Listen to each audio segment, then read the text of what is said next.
সন্তান সন্তানই, সন্তান কখনো আপন পর হয় না।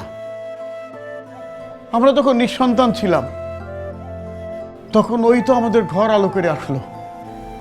মামুন বলছে ওদেরকে। মামা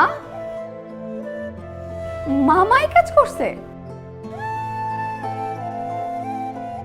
আমার শোনো, মামা যাতে কোনোদিনই বাসায় না আসে। আমি তো মা হওয়ার আশা ছেড়েই দিছিলাম। যেদিন এই ছোট্ট পুতুলটাকে আমার কোলে এনে দিলা, সেদিনই আমার মা হওয়ার স্বাদ মিটে গেছিল। ওরা বলে আমার মেয়ে নাকি পালক মেয়ে। ওরা কি বুঝে মা হতে না পারার কষ্ট?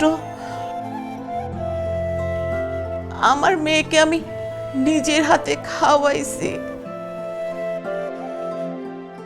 জামা কাপড় পরাইছি, আদর করছি, শাসন করছি, চুল আশ্রয় দিছি, বেড়াইতে নিছি, সব করছি।